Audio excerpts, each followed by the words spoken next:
This time next year, the British and Irish Lions will have returned home from Australia. They will hope to have matched the achievements of the last victorious Lions, the 1997 tour of South Africa. Facing the world champion Springboks, they were given little chance of success, but against all the odds, went on to claim a dramatic series win. Their manager was former England and Lions prop Fran Cotton. The choice of captain, his first important decision. Johann Evans, who was a great Lion, captain of Wales, Jason Leonard, but when you looked at it, thought, well, Johann is a great player, but he's on the wing. You know, in South Africa, we really wanted somebody who was the heart of the battle. Jason, great player, but was he guaranteed his test place? So there's a question mark there. So that's why we ended up with Martin Johnson, and he was superb on that trip, both as a captain and as a player.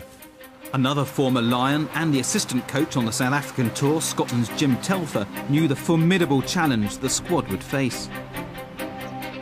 When you're taking on the South Africans, you have to have experienced forwards. Martin Johnson, Delalio, and players like that, Wood and Jason Leonard, you know, who'd been there before. So we had to have a base of experience, but we also took some younger players to make sure we had a good mix. But you cannot be intimidated by the Springboks, or you're as well staying at home. So there was a mix of experienced players who'd been in tours before, and also some of the younger players that we thought we would come through. Another key would be the selection of some recently returned rugby league professionals.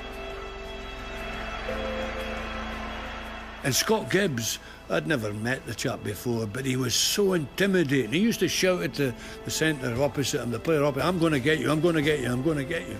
You know, and it sort of lifted the spirits of the other fellas. And you know, so they could take anything.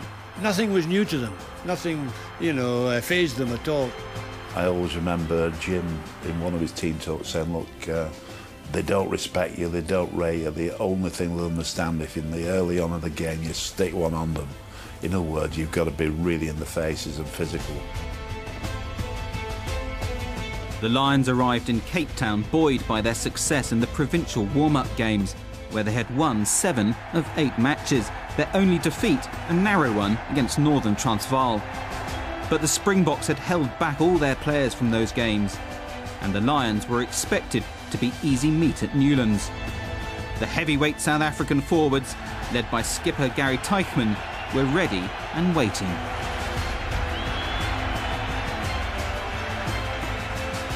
Well, we went in as huge underdogs. I mean, South Africa were firm favourites. I don't think many people expected us to win the series.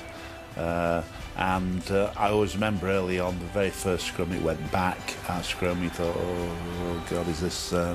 this could be a difficult afternoon, but all credit to the players there. They adjusted, got a bit lower, and really were never trouble throughout the game.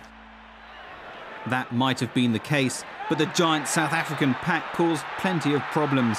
The Lions' defence was at breaking point, and only 5 Neil Jenkins penalties kept them in touch.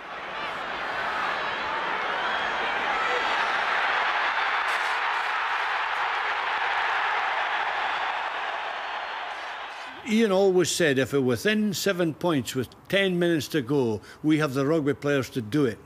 And it rang true in that game. We were still behind, and then Matt Dawson did the cheeky overhead pass that never was on you know, the captain and the number 8, and then Alan Tate scored the try with a triumphant, you know, hand salute. So it was the last 10 minutes that I can remember where we actually... It was encapsulated all we've been trying to do, you know, hold them, keep within points with Neil Jenkins kicking the goals, and then just drawn away at the end. A week later, the teams locked horns in Durban. We actually froze, I thought. A lot of our players froze in the second test, and we didn't play well at all, I didn't think. We just hung on in there, and the result was what you want as far as a British person is concerned. But actually we didn't play particularly well, and Neil, to give him his due, I mean, just kept slotting the goal. So we must have been in positions to kick goals, you know, because he's not the longest kicker in the world, but he was so accurate.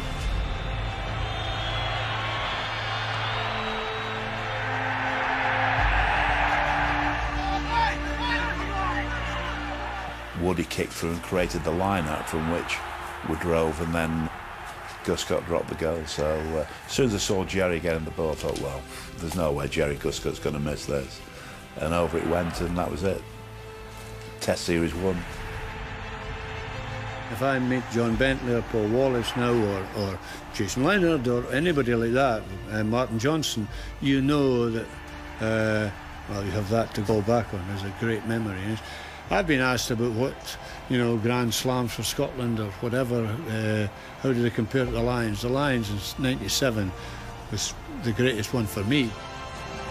The blueprints there, that's what all Lions tours, and particularly successful ones, that's the common denominator, unity of purpose from everybody on the touring party.